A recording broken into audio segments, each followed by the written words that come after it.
तो इस सेशन के साथ हम लोग अपना न्यू चैप्टर को स्टार्ट करेंगे which is measurement of fluid and pressure. ठीक है, प्रीवियस सेशन में हम लोगों ने कंप्लीट किया था अपनी प्रॉपर्टीज ऑफ फ्लूइड के चैप्टर को, जो कि हम लोग का फ्लूइड मैकेनिक्स का फर्स्ट चैप्टर था। और अब हम लोग सेकंड चैप्टर की तरफ आ गए हैं, जिसमें हम लोग को डिफरेंट काइंड्स ऑफ लॉ के बारे में पढ़ना है। जैसे पास्कल लॉ क्या होता है, हाइड्रोस्टैटिक प्रेशर डिस्ट्रीब्यूशन क्या होता है, या फिर absolute pressure, atmospheric pressure, vacuum pressure, absolute zero pressure wide line क्या होती है, ठीक है, या एटमॉस्फेरिक प्रेशर लाइन क्या होती है। इसके अलावा आपके मैकेनिकल गेज क्या होते हैं, मैनोमीटर क्या होते हैं, इन सब के बारे में हम लोग को इस चैप्टर में पढ़ना है। तो ऑब्जेक्टिव के पॉइंट ऑफ व्यू से और थ्योरेटिकल पॉइंट ऑफ व्यू से या फिर आपके मेंस के पॉइंट ऑफ व्यू से, हर पॉइंट ऑफ व्यू से ये चैप्टर बहुत ही ज्यादा इंपॉर्टेंट है। ठीक है, तो इस सेशन में फोकस रखिएगा, पेन पेपर अपने साथ रखिएगा। ठीक है, और कहीं कोई दिक्कत होगी तो आप मुझसे पूछ सकते हैं। चलिए आगे बढ़ते हैं, हम लोग इस चैप्टर को स्टार्ट करते हैं। तो सबसे पहले हम लोग स्टार्ट करते हैं भाई चैप्टर के नाम से कि आखिर चैप्टर का नाम क्या है। तो हम लोग का चैप्टर का नाम है मेजरमेंट ऑफ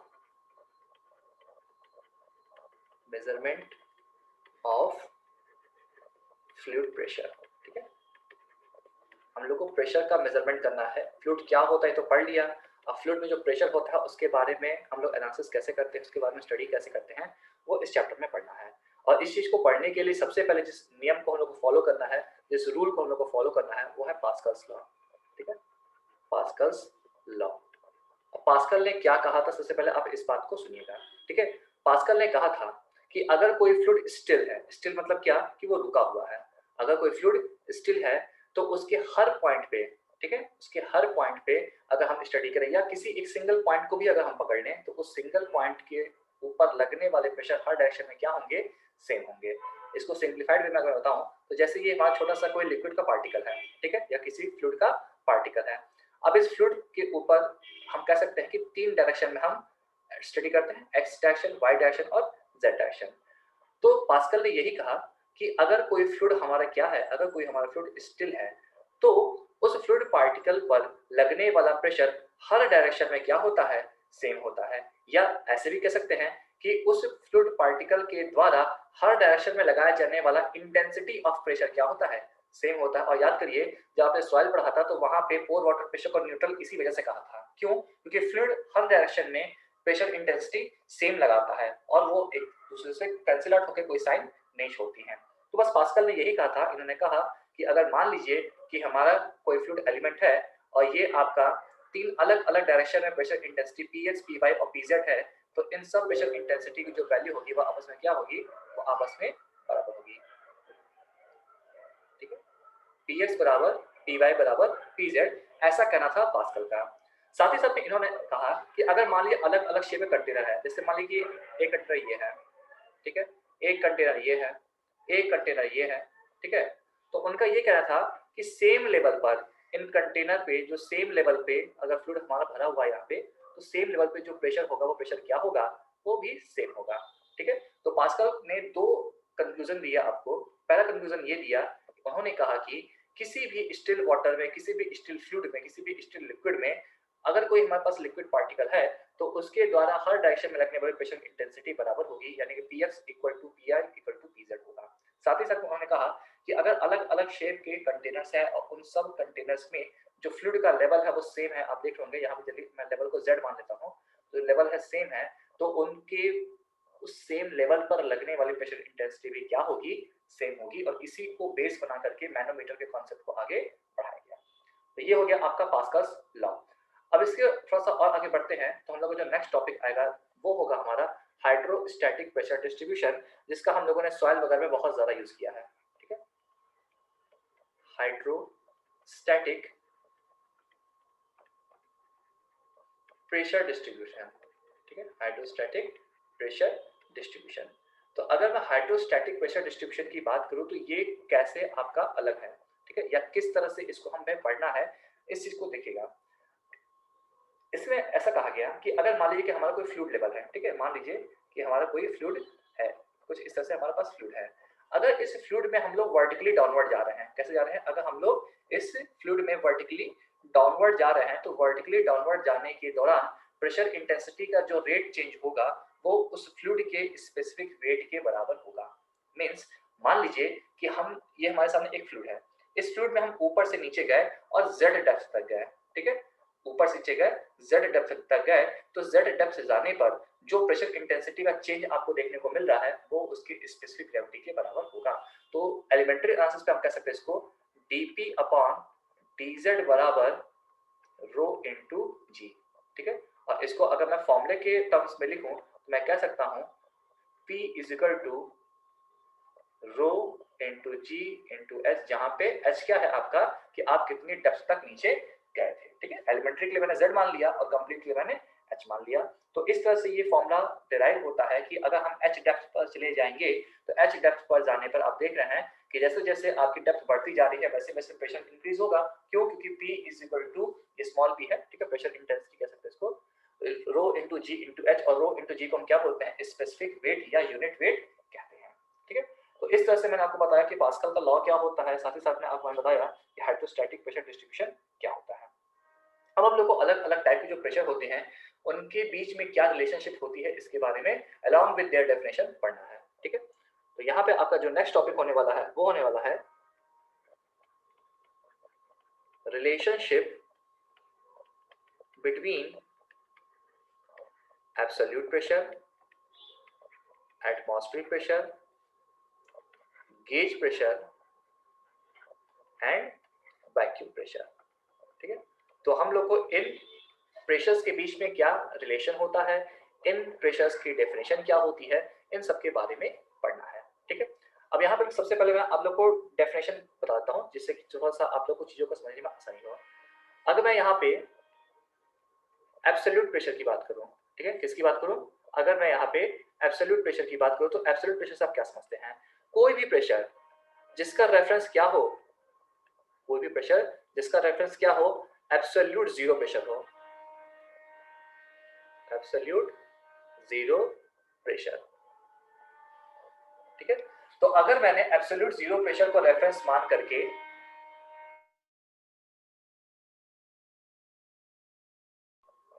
कोई प्रेशर का मेजरमेंट किया है तो उसको हम लोग क्या बोलते हैं? उसको हम लोग एब्सोल्यूट प्रेशर कहते हैं, ठीक है। अब एब्सोल्यूट जीरो प्रेशर क्या होता है? तो एब्सोल्यूट जीरो प्रेशर वह प्रेशर होता है जो कि मिनिमम थ्योरेटिकल बेसिस पे पॉसिबल है, इससे कम आपका जो प्रेशर है वो पॉसिबल नहीं है।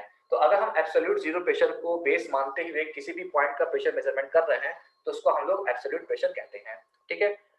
इसके बाद हमारा आता है गेज प्रेशर, गेज प्रेशर। अब अगर मैं गेज प्रेशर की बात करूं तो इसको मैं क्या कर सकता हूं, इसमें हमारा रेफरेंस क्या होगा?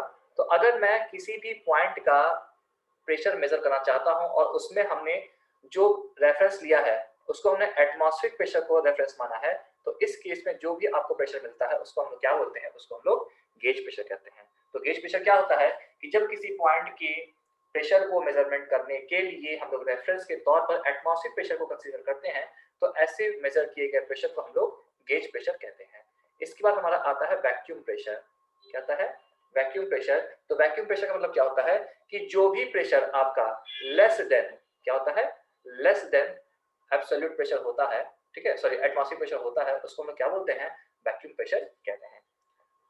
तो एब्सोल्यूट प्रेशर क्या हो गया, गेज प्रेशर क्या हो गया, अब वैक्यूम प्रेशर क्या हो गया, ये मैंने आपको बता दिया। अब इसको मैं एक छोटे से डायग्राम के हेल्प से आपको समझाता हूँ तो मे भी आप इस चीज को थोड़ा सा ज्यादा अच्छे से कनेक्ट कर पाओ।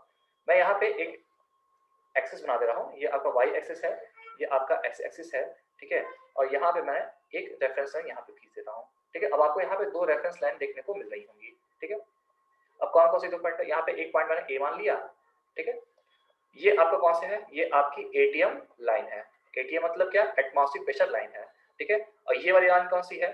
तो ये आपकी एब्सोल्यूट जीरो प्रेशर लाइन है, ठीक है, एब्सोल्यूट जीरो प्रेशर लाइन है, ओके।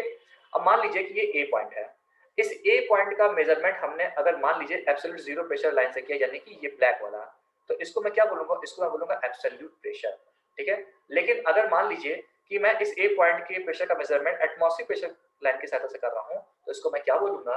इसको मैं बोलूंगा गेज प्रेशर, ठीक है। यानी कि जो रेड वाली लाइन है ये आपको गेज प्रेशर दिखाएगी, जबकि जो ब्लैक वाली लाइन है ये आपको एब्सोल्यूट प्रेशर दिखाएगी। सिमिलरली मान लीजिए कि यहाँ पे मेरा कोई पॉइंट है बी, ठीक है, ये कोई पॉइंट बी है। अब इस बी पॉइंट पे क्या प्रेशर है इसको मेजर अगर मैंने एब्सोल्यूट जीरो प्रेशर लाइन के हेल्प से किया है तो इसको मैं बोलूंगा एब्सोल्यूट प्रेशर। लेकिन वहीं अगर मैंने एटमॉस्फेरिक प्रेशर लाइन से किया है तो उसको मैं क्या बोलूंगा? Vacuum pressure. अब बोलूंगा वैक्यूम क्यों, गेज क्यों नहीं? क्योंकि यहाँ पे अब आपका जो बी पॉइंट है वो एटमॉस्फेरिक प्रेशर लाइन से नीचे है। इट मींस कि बी पॉइंट पे जो प्रेशर होगा वो एटमॉस्फेरिक प्रेशर से कम होगा। इट मींस कि वो आपका वैक्यूम प्रेशर है। ठीक है, तो हम कह सकते हैं गेज प्रेशर और वैक्यूम प्रेशर आपका एटमॉस्फेरिक प्रेशर लाइन से माना जाता है, जबकि एब्सोल्यूट प्रेशर आपका एब्सोल्यूट जीरो प्रेशर लाइन से नापा जाता है। यहाँ पे रेड लाइन ये वाली आपकी दिखा रही है गेज प्रेशर और ये रेड वाली लाइन दिखा रही है आपकी वैक्यूम प्रेशर, जबकि ये जो ब्लैक वाली लाइन है ये दोनों आपको दिखा रहे हैं एब्सोल्यूट प्रेशर। तो इसको मैं एक एक्सप्रेशन के टर्म में रिप्रेजेंट कर सकता हूँ। अब एक्सप्रेशन क्या हो जाएगा कि जो हमारा एब्सोल्यूट प्रेशर होता है वो एब्सोल्यूट प्रेशर क्या होता है, वो atmospheric pressure plus gauge pressure के बराबर होता है। Atmospheric pressure plus gauge pressure के बराबर होता है। साथ ही साथ में मैं ये भी कह सकता हूँ कि जो मेरा वैक्यूम प्रेशर होता है, कौन सा प्रेशर, वैक्यूम प्रेशर जो होता है वो क्या होता है, वो हमारे atmospheric pressure minus absolute pressure के बराबर होता है। तो इस तरह से मैंने आपको बताया एब्सोल्यूट प्रेशर क्या होता है, गेज प्रेशर क्या होता है, वैक्यूम प्रेशर क्या होता है। ठीक है, इनका आपस में रिलेशन क्या होता है और इनको किस तरह से मेजर किया जाता है, ये मैंने आपको क्लियर कट तरीके से समझा दिया। ठीक है,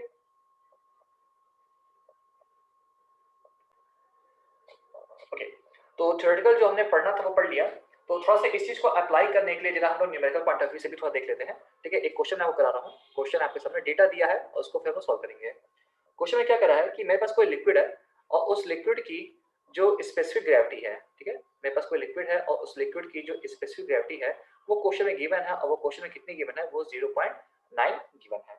ठीक है, अब और क्या कह रहा है, ये कह रहा है कि जब आपने इसको किसी कॉलम वगैरह में रखा होगा, ठीक है, तो हमने देखा कि जो हमारा एटमॉस्फेरिक प्रेशर मेजर किया, हमने किसी भी इंस्ट्रूमेंट के साथ देख लिया होगा। ठीक है, तो आपको पता चला कि एटमॉस्फेरिक प्रेशर जो है वो 500 mm ऑफ Hg के बराबर है। ठीक है, हमने मरकरी के हेड के रूप में एटमॉस्फेरिक प्रेशर को रिप्रेजेंट किया जो कि है 500 mm ऑफ Hg। ठीक है, साथ ही साथ में क्वेश्चन में दिया हुआ है कि स्पेसिफिक ग्रेविटी ऑफ मरकरी कितनी है, ये 13.6 है। ये सब क्वेश्चन में गिवन है। और क्या कह रहा है, और कह रहा है कि जो डेंसिटी ऑफ वाटर है वो भी दिया हुआ है 1000 kg पर मीटर क्यूब। साथ ही साथ में कह रहा है कि जो लिक्विड की हाइट है, लिक्विड की हाइट कितनी है, उस लिक्विड की हाइट 5 मीटर है। ठीक है, तो आपको क्या क्या निकालना है, आपको निकालना है कि गेज प्रेशर क्या होगा और एब्सोल्यूट प्रेशर क्या होगा। ठीक है, तो आपको ये दोनों कैलकुलेट करके बतानी है। ठीक है, अब सिंपल सा देखिए, मैक्सिमम डेटा यहाँ पे क्वेश्चन में दिया हुआ है। सबसे पहले तो हमारा काम क्या होगा, सबसे पहले हमारा काम क्या होगा, अब देखिए गेज प्रेशर और एब्सोल्यूट प्रेशर निकाला। गेज प्रेशर में तो एटमॉस्फेरिक प्रेशर को यूज नहीं होगा, लेकिन एब्सोल्यूट प्रेशर निकालने के लिए आपको गेज और एटमॉस्फेयर को जोड़ना पड़ेगा। तो सबसे पहले हम क्या करेंगे, सबसे पहले जो एटमॉस्फेरिक प्रेशर की यूनिट है ना, इसी यूनिट को हम लोग नॉर्मल यूनिट में कन्वर्ट कर देते हैं। ठीक है, अब आप अगर देखिए तो एटीएम की जो यूनिट है वो कितनी है, 500 mm ऑफ Hg है, 500 mm ऑफ Hg। ठीक है, अब 500 mm ऑफ Hg का मतलब क्या हो गया कि आपने जिस भी कॉलम में इस मरकरी के लिक्विड को रखा होगा उसमें ये 500 mm क्या हो गया होगा, राइज कर गया होगा। तो मैं कह सकता हूँ कि मेरा जो एटमॉस्फेरिक प्रेशर वो कितना हो गया होगा, वो हो गया रो इंटू जी इंटू एच के बराबर। और डेंसिटी क्या हो गई, 13.6 इंटू 1000। ग्रेविटेशनल एक्सेलरेशन कितना हो गया, 9.81। और h कितना हो गया, 500 mm। तो mm को हमने मीटर में चेंज करने के लिए 1000 से डिवाइड कर दिया। और जब मैंने सॉल्व किया तो मेरे को पता चला कि जो एटमॉस्फेरिक प्रेशर आ रहा है वो आ रहा है 66708 न्यूटन पर मीटर स्क्वायर। क्यों किया है ऐसा मैंने, क्योंकि अगर मैं एब्सोल्यूट प्रेशर निकालना चाह रहा हूं तो मेरे को गेज प्रेशर और एटमॉस्फेरिक प्रेशर को जोड़ना पड़ेगा। और यहाँ पे जो यूनिट है एटमॉस्फेरिक प्रेशर की वो मरकरी के टर्म में दी गई है, ना कि ऐसा यूनिट में, तो मैंने इसको कन्वर्ट कर लिया।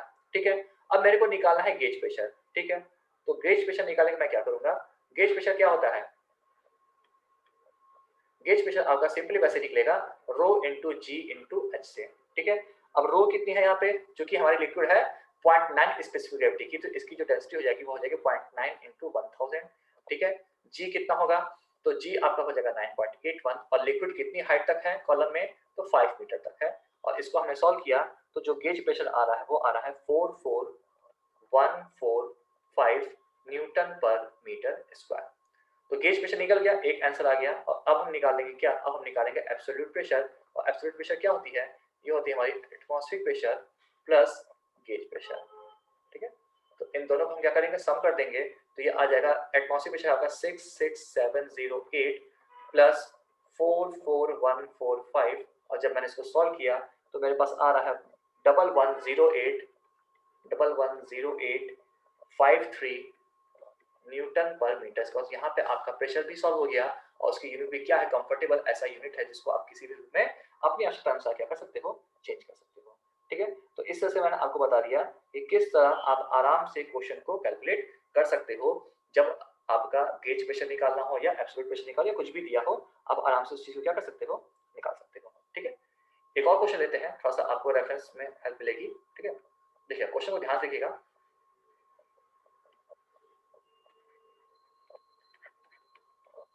क्वेश्चन कह रहा है कि मेरे पास एक ऑयल है और इस ऑयल की जो स्पेसिफिक ग्रेविटी है वो स्पेसिफिक ग्रेविटी क्वेश्चन में गिवन है 0.9।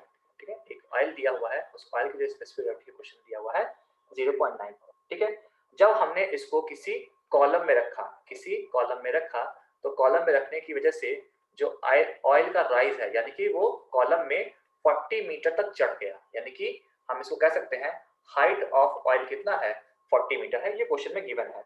इसके बाद कह रहा है कि बताइए इक्विवेलेंट हाइट आपको निकालना है। ठीक है, equivalent height in terms of water, in terms of water.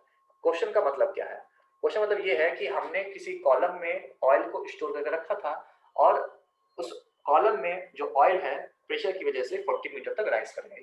ठीक है, अगर उस ऑयल की जगह हम वाटर रख दें तो हाइट ऑफ वाटर कॉलम कितना हो जाएगा, यही हमको क्वेश्चन में निकालना है। ठीक है, तो सिंपल सी बात है कि किसी भी एक कॉमन पॉइंट पे पास्कल के नियम के अनुसार क्या होता है, जो प्रेशर इंटेंसिटी है वो सेम होती है। तो मैं कह सकता हूँ प्रेशर इन ऑयल बराबर प्रेशर इन वाटर। ये क्या हो जाएगा, density of oil into ji into height of oil, density of water into ji into height of water. G से जी कट गया, डेंसिटी कितनी हो जाएगी 0.9 इंटू 1000, जी की जो है नहीं, एच है आपका 40। ठीक है, रो डब्ल्यू कितना हो जाएगा 1000, जी जो है नहीं, एच डब्ल्यू का हो जाएगा जो कि हमको फाइंड आउट करना है। तो अब यहाँ से 1000 से 1000 भी कट जाएगा और सिंपली हमें दिख रहा है बहुत ही आराम से 0.9 इंटू 40 यानी कि 36 मीटर। इट मीन्स कि अगर मैं उस तेल की बजाय वाटर यूज करता तो हमें हाइट ऑफ वाटर कॉलम कितना देखने मिलता, 36 मीटर का। ऑब्वियसली एच डब्ल्यू की वैल्यू एच ऑयल से कम आनी है क्योंकि स्पेसिफिक ग्रेविटी ऑयल की क्या है, कम है। ठीक है, तो इस तरह से मैंने आपको बता दिया आराम से कि किस तरह से आप इक्विवेलेंट हाइट की वाटर या फिर ऑयल या फिर मरकरी जो भी दिया है क्वेश्चन में उसको आप आसानी से क्या कर सकते हैं, कैलकुलेट कर सकते हैं। ठीक है, तो अब हम लोग को जो नेक्स्ट टॉपिक होने वाला है उसको बोलते हैं रैन एंड प्लंजर प्रॉब्लम। और ये प्रॉब्लम आपने अपने 9th-10th क्लास की फिजिक्स वगैरह में भी पढ़ी होगी। इसका सबसे अच्छा एग्जांपल होता है हाइड्रोलिक प्रेस, जिसका यूज हम लोग गाड़ी की सर्विसिंग वगैरह या धुलाई वगैरह में गाड़ियों को उठाने के करते हैं। यहाँ पे आपको दिख रहा होगा कि ये एक रैम है, इस रैम के ऊपर कोई लोड है जिसको हमने डब्ल्यू वेट बोला है।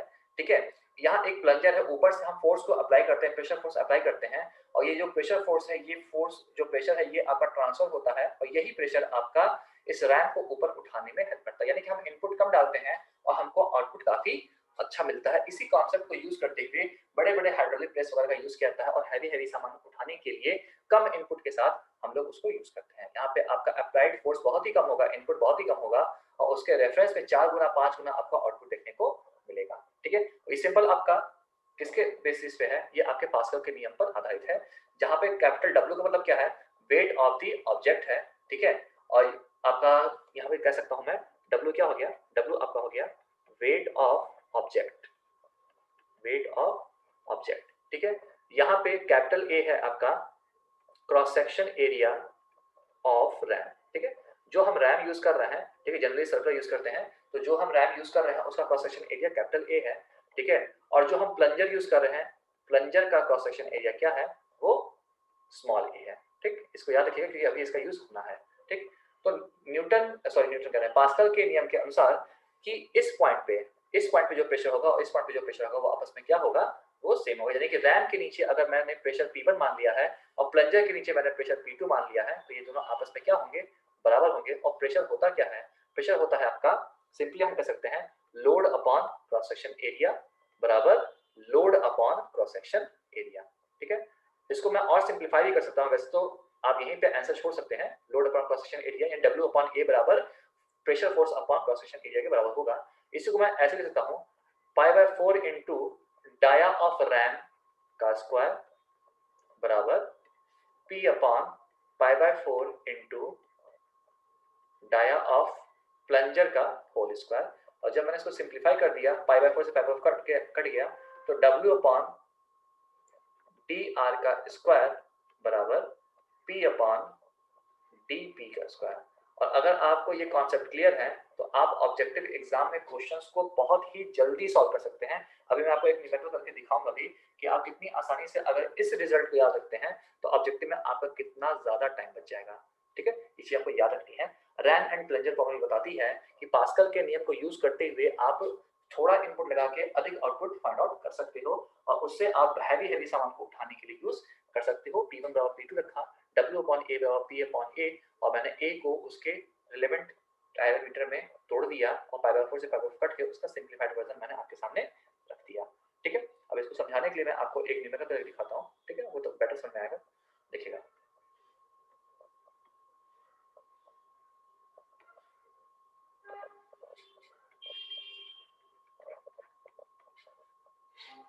क्वेश्चन में कह रहा है कि एक हाइड्रोलिक प्रेस है, क्वेश्चन में मेंशन कर दिया है कि हाइड्रोलिक प्रेस यूज कर रहा है।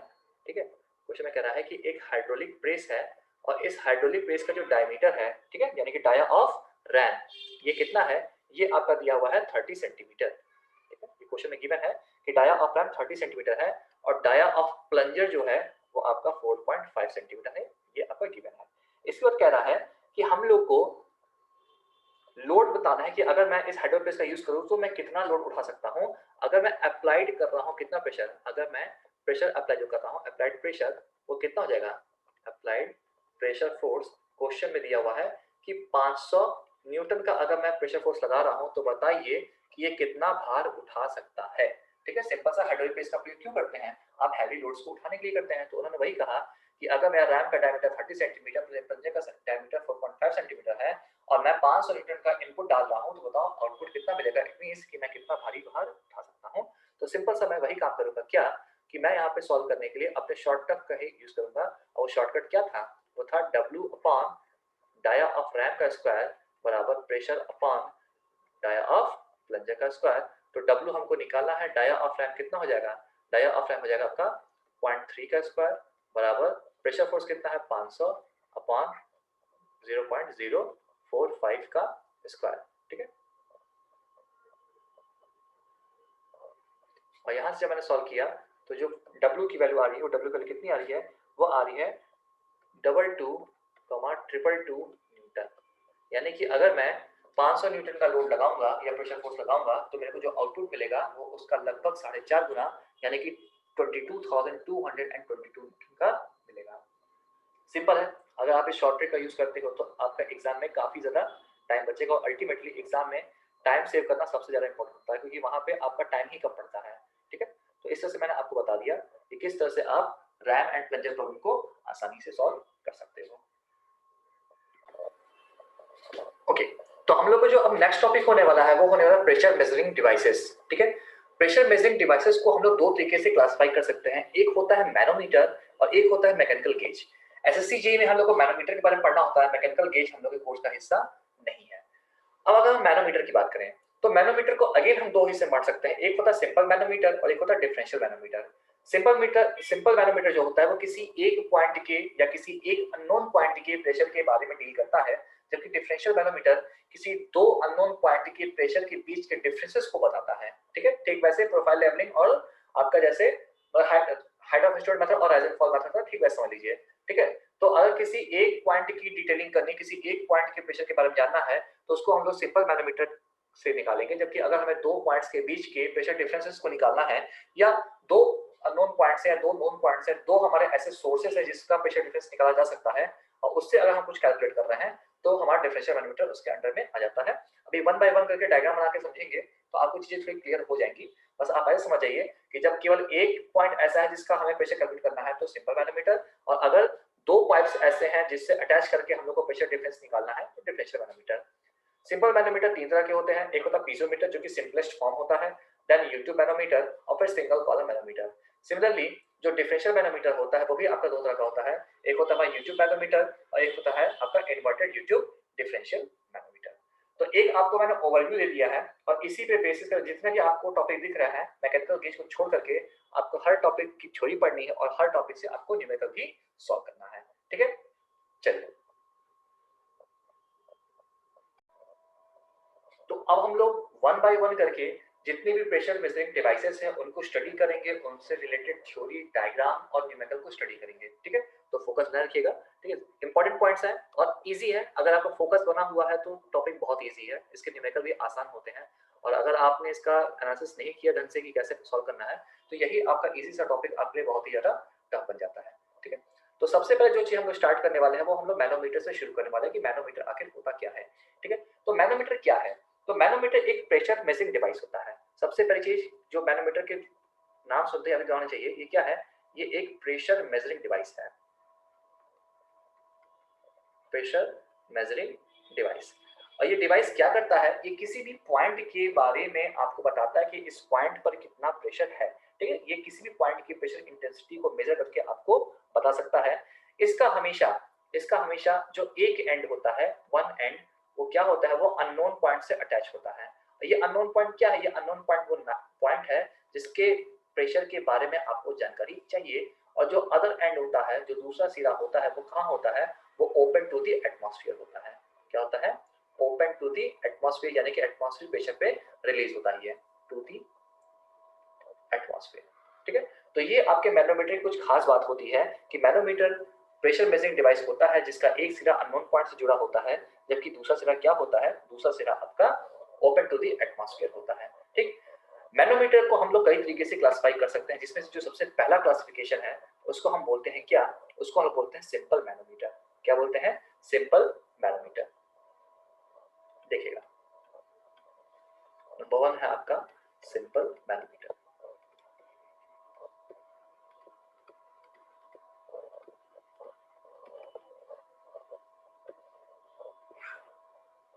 ऊपर जो डेफिनेशन पढ़ा है उसको आप एज इट इज यूज कर लीजिए। सिंपल मैनोमीटर क्या होता है? तो सिंपल मैनोमीटर मैनोमीटर का सिंपलेस्ट फॉर्म होता है जिसका एक सिरा अननोन पॉइंट से जुड़ा होता है और दूसरा सिरा ओपन टू दी एटमॉस्फेयर होता है।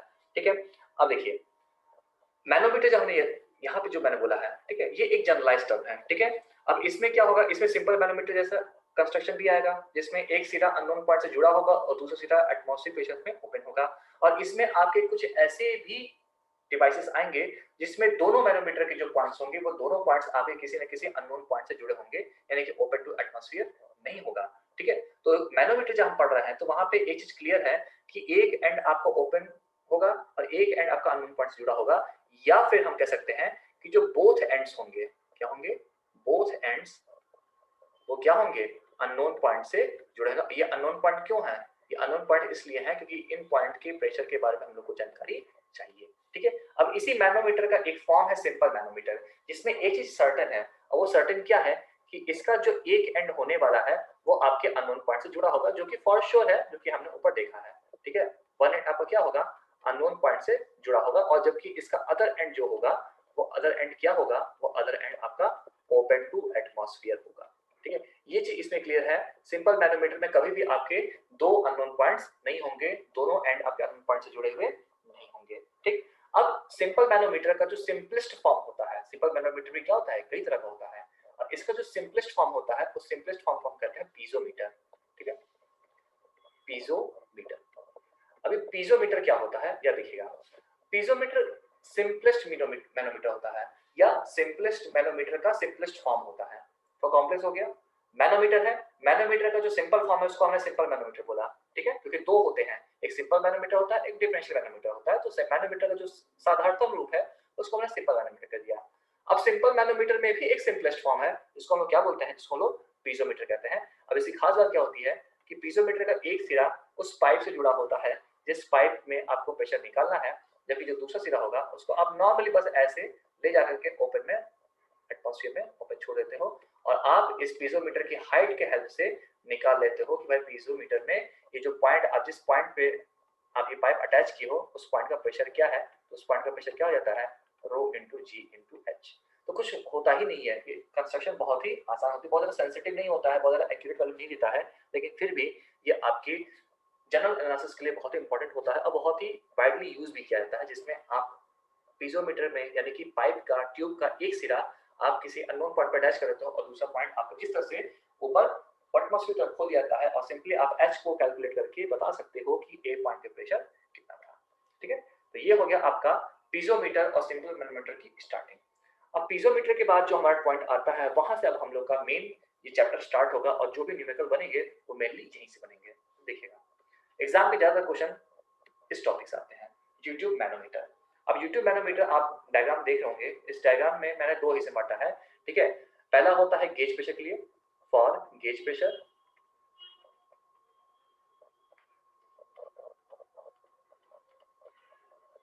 और दूसरा आपका फॉर वैक्यूम प्रेशर, ठीक है। अब गेज प्रेशर क्या होता है, वैक्यूम प्रेशर क्या होता है, ये तो मैंने आपको बता दिया है। मैनोमीटर को आप एक चीज देख होंगे कि मैनोमीटर में एक पाइप होती है, इस पाइप में स्थित लिक्विड या फ्लूइड के किसी पॉइंट पर जो प्रेशर है वो हमें कैलकुलेट करना है, ठीक है। अब इस फ्लूइड में आप देखेंगे तो अगर मैं कह सकता हूँ कि ये एक यू शेप का ट्यूब होता है, और यू शेप का ट्यूब होने की वजह से इसको हम बोलते हैं यू ट्यूब मैनोमीटर, ठीक है। अब इस यू शेप के ट्यूब में आपका क्या होता है कि एक फ्लूइड होता है जिस फ्लूइड की डेंसिटी आपको चाहिए, जिस फ्लूइड की आपको प्रेशर चाहिए या कोई भी उसका अननोन पैरामीटर चाहिए, और एक फ्लूइड वो होता है जो कि इस फ्लूइड को बैलेंस करने के लिए, इस फ्लूइड की प्रॉपर्टीज को फाइंड आउट करने में आपकी हेल्प करता है। जनरली ये जो फ्लूइड होता है वो इस फ्लूइड से, यानी कि जो अननोन फ्लूइड है उस फ्लूइड से भारी होता है, लेकिन ऐसा कोई कंपल्सरी नहीं है, आप लाइटर फ्लूइड भी चुन सकते हो, ठीक है। तो मैंने कहा कि मैंने कोई एक रेफरेंस लेवल ले लिया है XX, इस रेफरेंस लेवल पर लेफ्ट लिम्ब में और राइट लिम्ब में, लिम्ब मतलब भुजा, तो लेफ्ट लिम्ब में और राइट लिम्ब में प्रेशर इंटेंसिटी क्या होनी चाहिए, बराबर होनी चाहिए। तो चलिए मैं कह देता हूं कि लेफ्ट वाले में जो प्रेशर है वो आपका P1 है, और जो राइट वाले में है वो प्रेशर आपका P2 है, तो P1 P2 होना चाहिए, ठीक है। तो अब P1 क्या होगा, जिस भी पॉइंट पे आपको प्रेशर निकालना है उस पॉइंट के ऊपर के सारे प्रेशर्स को जोड़ दीजिए, तो P1 क्या हो जाएगा, pressure at A plus ρ1 into ji into H1, और ये P2 के बराबर होगा जो कि हो जाएगा आपका ρ2 इंटू जी इंटू H2 के। और यहां से अगर मैं सिंप्लीफाई कर दूं तो ए पॉइंट का प्रेशर मैं कह सकता हूं क्या हो जाएगा, ρ2 GH2 माइनस ρ1 GH1, और ये हमारा एक एक्सप्रेशन बन गया सिंपल एज दिस, ठीक है। मतलब इससे आसान आप क्या समझोगे, तो सिंपल सी बात है कि आप यहाँ पे एक रेफरेंस लेवल चूज कर लिए, और इस रेफरेंस, ये रेफरेंस लेवल क्या होगा, ये रेफरेंस लेवल आपके इन दोनों लिक्विड की बाउंड्री लाइंस हो जाएगी, ठीक है। अब यहाँ पे इस रेफरेंस लेवल के आधार पे हमने ये कह दिया कि पास्कल ने कहा था कि भाई साहब सेम लेवल पे प्रेशर इंटेंसिटी बराबर होनी चाहिए, तो मैंने इसको P1 माना, इसको P2 माना, और दोनों को इक्वेट कर दिया, और मैंने ए पॉइंट पे क्या प्रेशर होना चाहिए ये मैंने कैलकुलेट कर लिया। अब मान लीजिए कि जो प्रेशर है वो आपका एटमॉस्फेरिक प्रेशर से कम है, यानी कि वैक्यूम प्रेशर का केस है, तो मैंने वहां पे क्या किया, फिर से अगेन मैंने एक XX लेवल मान लिया, और प्रेशर इंटेंसिटी फिर से हम इक्वेट करेंगे पास्कल के नियम के अनुसार। तो फिर से मैंने कह दिया कि भाई यहाँ पे प्रेशर P1 है और यहाँ पे प्रेशर मेरा P2 है, तो लेफ्ट लिम्ब का जो प्रेशर P1 है राइट लिम्ब के प्रेशर इंटेंसिटी P2 के बराबर होना चाहिए। तो अब लेफ्ट लिम्ब में जो प्रेशर इंटेंसिटी वो कितनी होगी, तो जिस भी पॉइंट पर निकालना चाहते हो उसके ऊपर के सारे प्रेशर को आप क्या कर दीजिए, जोड़ दीजिए। तो कितना कितना प्रेशर होगा, एक होगा प्रेशर इन पाइप यानी कि PA, प्लस इस पाइप में जो फ्लूइड बह रहा है उस फ्लूइड की वजह से x लेवल के ऊपर जो प्रेशर आ रहा है, इट मींस हम कह सकते हैं ρ1 इंटू जी इंटू H1, प्लस ये जो आपने बैलेंसिंग फ्लूइड भरा है, इस बैलेंसिंग फ्लूइड का जो आएगा वो क्या हो जाएगा, ρ2 इंटू जी इंटू H2, और ये इक्वल टू 0 होना चाहिए। क्यों, क्योंकि यहाँ पे क्या है, एटमॉस्फेरिक प्रेशर है, ठीक है, और एटमॉस्फेरिक प्रेशर को हम रेफरेंस मानते हैं तो उसको हम 0 ले लेते हैं। तो इसलिए यहाँ से PA क्या हो गया, PA हो गया आपका माइनस का ρ1 GH1 प्लस ρ2 GH2। तो इस तरह से आप देख रहे हैं ये नेगेटिव प्रेशर आया है, और नेगेटिव प्रेशर मतलब क्या, वैक्यूम प्रेशर ऑटोमेटिकली आ गया, हमने कुछ किया नहीं, वो ऑटोमेटिकली आ गया, ठीक है। तो इस तरह से मैंने आपको बता दिया कि यूट्यूब मैनोमीटर क्या होता है, यूट्यूब मैनोमीटर के द्वारा आप गेज प्रेशर कैसे निकालोगे, और यूट्यूब मैनोमीटर के द्वारा आप वैक्यूम प्रेशर कैसे निकालोगे, ये यहाँ मैंने आपको क्लियर कट तरीके से डायग्राम की हेल्प से एक्सप्लेन कर दिया, ठीक है। अब इसके बाद हम क्या करेंगे, तो यूट्यूब मैनोमीटर क्या होता है तो हमने पढ़ लिया। अब ऐसा करते हैं उसके बेसिस पे हम एक क्वेश्चन को सॉल्व करते हैं। यहाँ पे हमें निकालना है pressure at Q। Pressure at Q क्या है ये हमको फाइंड आउट करना है, और डायग्राम आपके सामने है। यहाँ पे क्या क्या दिया हुआ है कि जो फ्लूइड है, ठीक है, स्पेसिफिक ग्रेविटी ऑफ लिक्विड कितनी दी हुई है, स्पेसिफिक ग्रेविटी ऑफ लिक्विड दी हुई है 0.9, ठीक है। और जो बैलेंसिंग फ्लूइड है यानी कि ये रेड वाला, ये बैलेंसिंग फ्लूइड कौन सा, मरकरी है, और मरकरी की जो स्पेसिफिक ग्रेविटी है वो भी दी है 13.6। अब कह रहा है कि जब जब हमारा क्या हुआ, जब हमारा ये डायग्राम सामने आया तो हमने देखा कि ये जो पॉइंट है यानी कि ऐसे ये वाला, ठीक है, ये जो हाइट है ये 12 सेंटीमीटर है, और ये जो कंप्लीट हाइट है वो 20 सेंटीमीटर है, तो ये 20 सेंटीमीटर तो H2 हो गया, ये तो हमें क्लियर है कि ये जो H1 हमें निकालना है, ठीक है, H2 हमें क्लियर है क्या, कि H2 तो हमारा कितना है 20 सेंटीमीटर है। तो अब एक बात करिए, ये टोटल 20 सेंटीमीटर है, ये हमारा 12 है, तो ये डिस्टेंस यानी कि ये वाली डिस्टेंस कितनी होगी, ये 20 माइनस 12 यानी कि 8 सेंटीमीटर हो जाएगी। और ये हमारा क्या है, ये हमारा h1 है। तो h1 हमें पता चल गया 8 सेंटीमीटर, h2 क्लियरली दिख रहा है 20 सेंटीमीटर। और क्यू पॉइंट पे हमको क्या निकालना है, क्यू पॉइंट पे कितना प्रेशर हमको निकालना है। अब पास्कल के नियम के अनुसार जो हमारा लेफ्ट लिम्ब का प्रेशर इंटेंसिटी है वो हमारा राइट लिम्ब के प्रेशर इंटेंसिटी के इक्वल होना चाहिए। यानी कि pressure at Q plus rho one g h1 बराबर क्या होना चाहिए, रो2 जी h2 के बराबर होना चाहिए। तो प्रेशर एट क्यू तो हमको पता नहीं है, ठीक, इसको इधर ले आया तो रो2 जी h2 माइनस रो1 जी h1 कर दिया। अब रो2 कितना है, रो2 क्या है भाई साहब, मरकरी है, तो मरकरी की डेंसिटी कितनी हो जाएगी 13.6 इंटू 1000 हो जाएगी। इंटू जी कितना है 9.81 और इंटू h2 कितना है 20 सेंटीमीटर यानी कि 0.2 मीटर, ठीक। माइनस ऑयल है, ऑयल की क्या है density 0.9 into 1000, simply specific gravity में आप 1000 का मल्टीप्लाई कर दीजिए। इंटू जी कितना हो जाएगा आपका 9.81 और इंटू h1 कितना हो जाएगा 8 सेंटीमीटर यानी कि 0.08 मीटर। और यहाँ से जब मैंने सॉल्व किया तो प्रेशर एट क्यू पॉइंट कितना आ रहा है, तो प्रेशर एट क्यू पॉइंट निकल के आ रहा है मेरा 25977 25977 न्यूटन पर meter square. Simple as this. मतलब इसके न्यूमेरिकल इतने आसान होते, बस आपका न्यूमेरिकल सॉल्व करने की टेंडेंसी होनी चाहिए कि आप ये नहीं कि मल्टीप्लिकेशन में गलती करते रहो। अदरवाइज इसके क्वेश्चन इतने आसान होते हैं कि आप आराम से इसको चुटकी में क्वेश्चन सॉल्व कर सकते हो। बताइए क्लियर है कि नहीं। अब हम लोग को जो नेक्स्ट टाइप ऑफ मैनोमीटर है वो है हमारा सिंगल कॉलम मैनोमीटर, और ये मैनोमीटर का लास्ट टाइप है, ठीक है। इसके बाद हम डिफरेंशियल मैनोमीटर पढ़ेंगे। सिंगल कॉलम मैनोमीटर, ठीक है। अब सिंगल कॉलम मैनोमीटर का मतलब क्या होता है, आप देख रहे होंगे यहाँ पे कि जिस पाइप के प्रेशर के बारे में हमें जानना है उस पाइप से, या हम कह सकते हैं कि मैनोमीटर के उस लिम्ब को हमने जोड़ दिया है पाइप से जिस लिम्ब में रिजर्वायर है। अब ये जो बड़ा सा स्ट्रक्चर को दिख रहा है ना, ये है आपका रिजर्वायर, ठीक है। और इस रिजर्वायर के एरिया को मैंने कैपिटल ए माना है और इस ट्यूब के जो एरिया को मैंने स्मॉल ए माना है, ठीक। सिंपल सा है। जब तक मैंने इस लेफ्ट लिम्ब को इस पाइप से जोड़ा नहीं था तब तक मेरा जो लेवल था वो एक्स एक्स पे था, यानी कि जो आपको ऐसे हैश हैश दिख रहा है ना, ये वाला हिस्सा, ये यहाँ पे नहीं था, वो यहाँ पे था। और जैसे ही मैंने इस लेफ्ट लिम्ब को इस पाइप से जोड़ा यानी कि पॉइंट ए से जोड़ा, तो इस पॉइंट ए पे अधिक प्रेशर होने की वजह से उसने इस लेवल को डाउन किया और ये एक्स एक्स से वाई वाई आ गया, यानी कि डेल्टा एच नीचे आ गया। फिर से सुनिएगा, ठीक है। मैनोमीटर को पहले मैंने इस वाले पाइप से जोड़ा नहीं था, तो जब मैंने नहीं जोड़ा था तो ये जो आपको दिख रहा है ये वाला लिक्विड, ठीक है, ये वाली जो लिक्विड थी वो एक्स एक्स पे थी। जैसे ही मैंने इस मैनोमीटर के लेफ्ट लिम्ब को पाइप से जोड़ा यानी कि पॉइंट ए से जोड़ा, तो इस पे हाई प्रेशर होने की वजह से उसने क्या किया, इस लिक्विड को दबाया, और जब दबाया तो जो हमारा लिक्विड का लेवल था वो एक्स एक्स से वाई वाई पे आ गया, यानी कि डेल्टा एच डाउन हो गया। तो जब ये डेल्टा एच डाउन हुआ तो ये H2 इंक्रीज हो गया, ठीक है। यानी कि पहले ये लेवल बराबर था, कंफर्टेबल था, उसके बाद इसने इसको दबाया तो चूंकि रिजर्वायर का क्रॉस सेक्शन एरिया बहुत ज्यादा है तो वहां पे वाटर लेवल का डिफरेंस आपको ज्यादा देखने को नहीं मिला। लेकिन चूंकि यहाँ रिजर्वायर का यहाँ पे पाइप का जो डाया है बहुत ही कम है, तो यहाँ पे आपको एलिवेशन बहुत ही ज्यादा देखने को मिला। तो यहाँ पे सिंगल कॉलम मैनोमीटर का कॉन्सेप्ट यही होता है कि हम क्या करते हैं, हम उस ट्यूब में एक रिजर्वायर को ऐड कर देते हैं जिस ट्यूब को हमें अननोन पॉइंट वाले पाइप से जोड़ना है। और चूंकि इस रिजर्वायर का क्रॉस सेक्शन एरिया बहुत ज्यादा होता है, इसलिए जो लेवल का डिफरेंस होता है वो बहुत ही माइनर होता है। और इस क्रॉस सेक्शन एरिया का जो क्रॉस सेक्शन एरिया इस रिजर्वायर का जो क्रॉस सेक्शन एरिया होता है वो आपके पाइप के यानी कि ट्यूब के, बेटर होगा, ट्यूब के डाया से या क्रॉस सेक्शन एरिया से 100 गुना तक लगभग ज्यादा होता है। अब सिंगल कॉलम मैनोमीटर का पहला टाइप होता है वर्टिकल सिंगल कॉलम मैनोमीटर, जिसमें आपको पाइप ऐसे सीधी दिख रही है। और इसके बाद सेकंड टाइप होता है आपका इंक्लाइंड सिंगल कॉलम मैनोमीटर, जिसमें आपको ये पाइप इंक्लाइंड दिखेगी, ठीक है। अब वर्टिकल सिंगल कॉलम मैनोमीटर की अगर मैं बात करूं तो इसको मैं क्या क्या समझा सकता हूं, मैं ये कह सकता हूं जब तक पाइप पे जुड़ा नहीं था आपका वाटर लेवल एक्सेस पे था, लेकिन जैसे पाइप पे जुड़ा ये डेल्टा एच लेवल नीचे आ गया।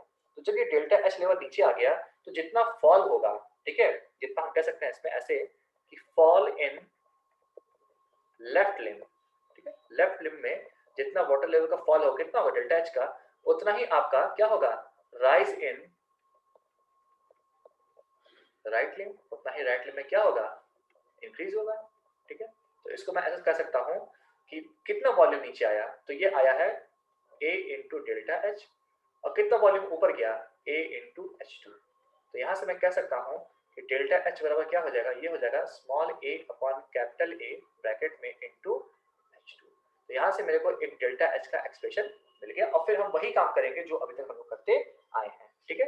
Eight level X X, at level X X हम क्या कर सकते हैं, ठीक है, एक्सेस पे हमने सॉरी एक्सेस नहीं वाई वाई, ठीक है। अब तो लेवल क्या हो गया, अब लेवल नीचे आ गया है, तो at level Y Y, Y Y क्यों, क्योंकि अब लेवल यहाँ से डेल्टा एच नीचे होकर अब यहाँ आ चुका है।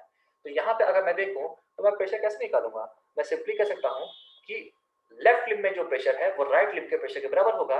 इट मीन्स कि पी ए प्लस, अब लिक्विड का डेंसिटी मान लीजिए कि रो1 है, तो रो1 जी, अब हाइट कितनी हो जाएगी, H1 प्लस डेल्टा H, ठीक है। और ये राइट लिम्ब के प्रेशर के बराबर होगा, जो कि कितना हो जाएगा, रो2 इंटू जी, कितना है, H2 plus delta H, H2 plus delta H। और मैं डायरेक्टली यहाँ कंफ्यूजन लिख दे रहा हूँ, ठीक है।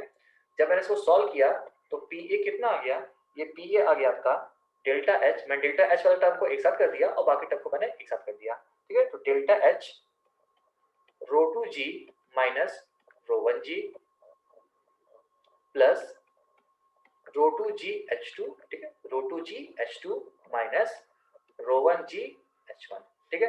अब डेल्टा H की वैल्यू हमको पता है क्या है, small a upon capital A into H2 है, तो मैंने क्या किया, इस वैल्यू को भी यहाँ पे पुट कर दिया। तो प्रेशर एट A पॉइंट कितना हो गया, small a upon capital A into H2, और एक ब्रैकेट भी ये हो गया आपका रो2G माइनस रो1G, और प्लस इन दोनों को मैंने एक साथ कर दिया, रो2GH2 माइनस रो1GH1, और इस तरह से क्या हो गया, मेरा एक एक्सप्रेशन बन गया। अब आप देखिएगा, आपको छोटी सी टिप देता हूं कि जब इंक्लाइंड सिंगल कॉलम मैनोमीटर आएगा तो बस इस H2 की वैल्यू ही चेंज होगी, बाकी सब कुछ क्या रहेगा, सेम टू सेम रहेगा। अच्छा एक चीज और मान लीजिए, अगर मैं कह दूं कि स्मॉल a की वैल्यू कैपिटल A की तुलना में बहुत छोटी है, स्मॉल a की वैल्यू कैपिटल A की तुलना में बहुत छोटी है, तो small a upon capital A को निगलेक्ट किया जा सकता है, और उस केस में क्या हो जाएगा, PA की वैल्यू कितनी आ जाएगी, रो2GH2 माइनस रो1GH1 आ जाएगी, ठीक है। लेकिन न्यूमेरिकल में जनरली हम इसको इग्नोर नहीं करते हैं, बट यहाँ पे आपको समझाने के मैंने कह दिया, ठीक है। और आपको एक बुक्स वगैरह में मिलेगी कि अगर small a upon capital A की वैल्यू बहुत छोटी आ रही है तो उसको इग्नोर कर दीजिए, और इग्नोर कर देंगे तो ये पूरा टर्म गायब हो जाएगा और फिर बचेगा केवल ये टर्म, यानी कि आप सिंपली लिक्विड के प्रेशर हेड को माइनस करके आराम से PA को कैलकुलेट कर सकते हो, ठीक है। रो2GH2 क्या हो जाएगा, सिंपली आप प्रेशर हेड निकाल सकते हैं आप यहाँ से, ठीक है, और प्रेशर हेड को माइनस करके आप वैल्यू को फाइंड आउट कर सकते हैं। ये आपका सिंगल कॉलम मैनोमीटर का वर्टिकल टाइप है। और इसी का जो सेकंड टाइप आता है वो क्या होता है, वो इंक्लाइंड सिंगल कॉलम मैनोमीटर होता है। पहले आप बताइए ये समझ में आया या फिर नहीं। ओके, तो अब अगला हमारा टाइप क्या है, अगला है हमारा इंक्लाइंड सिंगल कॉलम मैनोमीटर।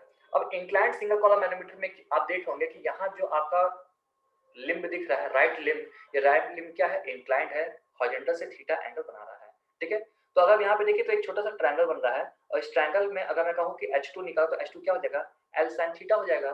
तो इंक्लाइंड सिंगल कॉलम में आपको सिंपली H2 दिख रहा है क्या, L sin थीटा के बराबर, और बस यही आपको याद रखना है। सिंपली आपको जो पिछला एक्सप्रेशन था, पिछला एक्सप्रेशन कौन सा था, प्रेशर एट ए, ठीक है, जो हमने निकाला था प्रेशर एट ए, आपको याद होगा क्या था वहां प्रेशर एट ए, वो था आपका small a upon capital A into H2, ठीक है, ये आपको याद ही होगा, रो2G माइनस रो1G प्लस रो2GH2 माइनस रो1GH1, ये था आपका एक्सप्रेशन। तो इसमें मैं क्या करूंगा, इसमें सिंपली बस मैं H2 की जगह L sin थीटा रख दूंगा, और जब मैं H2 की जगह L sin थीटा रख दूंगा तो मेरा इंक्लाइंड सिंगल कॉलम मैनोमीटर का एक्सप्रेशन बन के सामने आ जाएगा, सिंपल एज दिस। मतलब बहुत बेसिक होता है, इसमें ज्यादा आपको दिमाग लगाने की जरूरत नहीं है। H2 की वैल्यू L sin थीटा है, थीटा की वैल्यू ऐसी दी रहेगी क्वेश्चन में कि जो आप आराम से बिना कैलकुलेटर के निकाल सको, या फिर डायरेक्टली sin थीटा की वैल्यू भी दे देगा वो, ठीक है। बस आपको क्या करना है, आपको सारे फॉर्मूले याद रखते हैं, सबके डायग्राम याद रखते हैं, अगर आपको इतना याद है that is more than sufficient, ठीक है। अब इसके बाद आपका डिफरेंशियल मैनोमीटर बच रहा है। डिफरेंशियल मैनोमीटर में भी दो टाइप होते हैं और 3-4 न्यूमेरिकल बच रहे हैं, जो कि हम लोग कल के सेशन में कंप्लीट कर लेंगे, एंड आफ्टर दैट हम लोग अपने थर्ड चैप्टर पे आएंगे, जो कि हमारा हाइड्रोस्टैटिक फोर्सेस ऑन सरफेस है, ठीक है। चलिए ओके, कोई दिक्कत होगा आप हमसे पूछ लीजिएगा।